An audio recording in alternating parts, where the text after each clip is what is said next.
بسم اللہ الرحمن الرحیم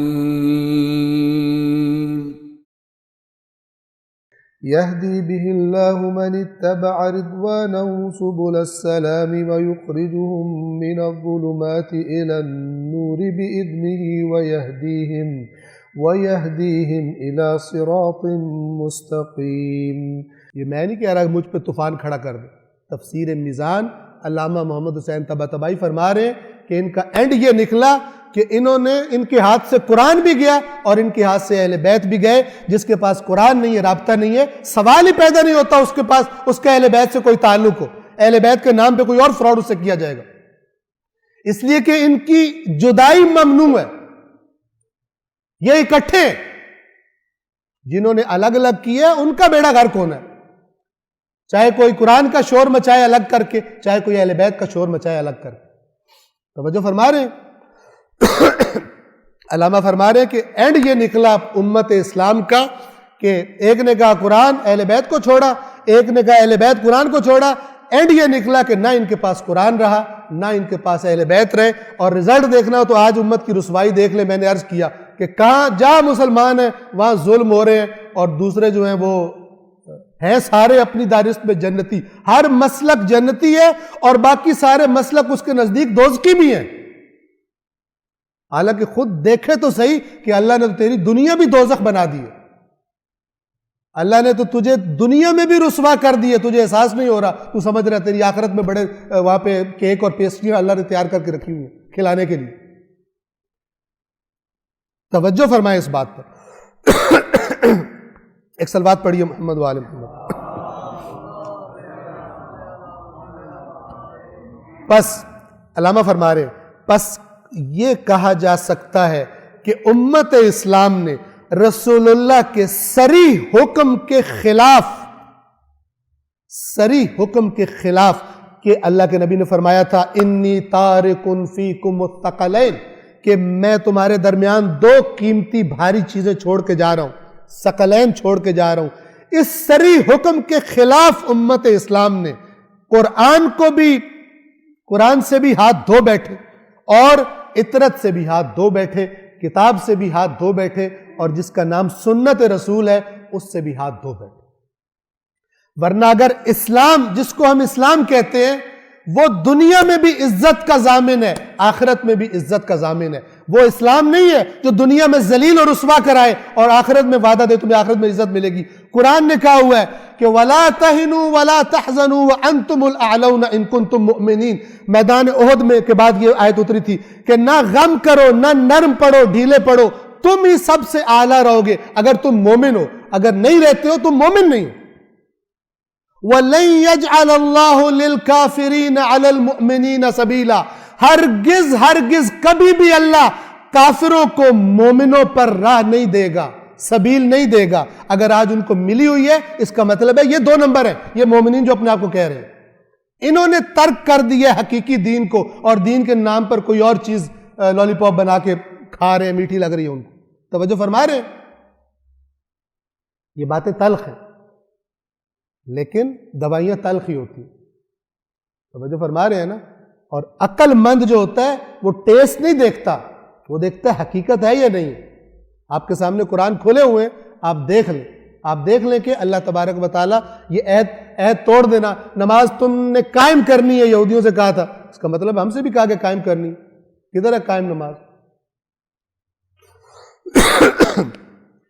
مذاق اس کا بنایا جاتا ہے، کبھی ٹکریں کہتے ہیں، کبھی کیا کہتے ہیں، کبھی کچھ کرتے ہیں۔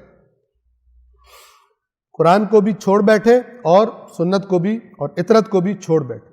اب توجہ فرمائیں، اس کے بعد ایک اور اہم ترین بات کرتے ہیں، بہت ہی خطرناک اور بھیانک بات۔ بھیانک سے مراد حق ہے لیکن ہے بہت خطرناک۔ کیا فرما رہے؟ امت نے یہ جو راستہ اپنایا قرآن سے دوری کا، جو امت نے یہ راستہ اپنایا اور حدیث کے بارے میں جو اوپر بیان کر چکے، حدیث کو قرآن پر مقدم کر دیا، یہ ان اسباب میں سے ایک ہے کہ جن کی جو سبب بنے کہ جن کو ہم علوم دینی کہتے ہیں، آگے نام آ جائیں گے۔ علوم میں دینی وہ بھی قرآن سے فارغ ہو گئے، ان میں بھی قرآن ہے، علوم دینی میں قرآن نہیں ہے۔ آپ بات سمجھ رہے ہیں؟ علوم دینی اور ادبیات جو مثلا پڑھائی جاتی ہیں، ٹھیک ہے، ان میں اثر قرآن کا ہونا چاہیے تھا، ٹھیک ہے، اگرچہ یہ تمام علوم قرآن ہی کے پاکیزہ درخت کے پھل تھے، یعنی قرآن سے یہ علوم نکلے تھے، لیکن کیا کیا؟ جو حدیث کو مقدم کیا قرآن پر اور قرآن کو اس کی حیثیت سے فارغ کر دیا، اس کو ریٹائر کر دیا، صرف چومنا چاٹنا اور احترام رہ گیا۔ نتیجہ کیا نکلا؟ آہستہ آہستہ جن کو ہم علوم دینی کہتے ہیں وہ بھی قرآن سے کٹ گئے، ان میں بھی قرآن نہیں۔ اب الفاظ سنیے علامہ کے،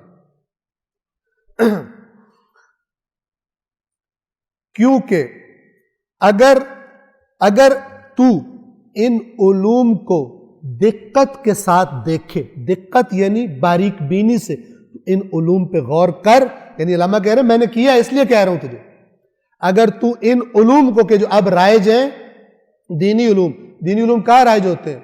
حوزات میں، علمی دینی مدرسوں میں رائج ہوتے ہیں، ٹھیک ہے، ان علوم میں اگر تو غور کرے تو تو دیکھے گا کہ ان علوم کو اس طرح ان کی شکل گیری ہوئی ہے، اس طرح یہ بنائے گئے ہیں کہ گویا انہیں قرآن کی کوئی ضرورت ہی نہیں۔ علوم دینی بغیر قرآن کے، تو جب اس علم کو پڑھے گا غور سے تو تو کس نتیجے پہنچے گا؟ اس میں قرآن کی کیا ضرورت ہے؟ توجہ کریں، حتیٰ کہ یہاں تک بات پہنچ گئی کہ ممکن ہے کہ یہ محصل یعنی طالب علم، حصول علم والا طالب علم، اب دیکھیں کتنی بڑی بات کر رہے ہیں، کتنی خطرناک بات کر رہے ہیں۔ علامہ طباطبائی فرما رہے ہیں حتیٰ کہ اب ممکن ہے کہ ایک طالب علم ان سب علوم کو سیکھ لے، ان سب علوم کو سیکھ لے اور متخصص اسپیشلسٹ ہو جائے، کس میں؟ صرف میں، علم صرف، اور علم نحو میں، اور علم بیان میں، اور علم لغت میں، اور علم حدیث میں، اور علم رجال میں، اور علم درایا میں، اور علم فقہ میں، اور علم اصول میں، ان سب کے نام لیے ہوں، یہ سب ہے جو حوزے میں پڑھایا جاتا ہے، ان سب کا اسپیشلسٹ بن جائے، ٹھیک ہے،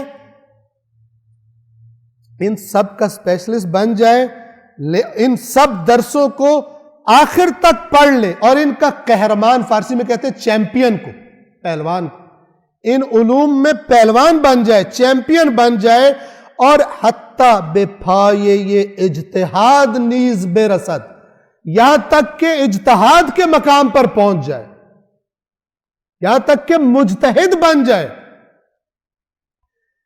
لیکن قرآن کو اس طرح جس طرح قرآن کو قرات کرنا چاہیے اس طرح بھی نہ پڑھ سکتا ہو، یعنی قرآن کی قرات بھی ٹھیک نہ کر سکتا ہو، یہ ممکن ہو گیا۔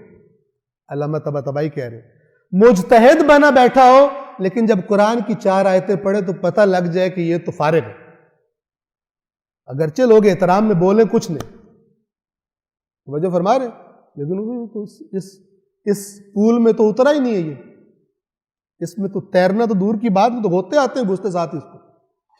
اللہ العلی العظیم۔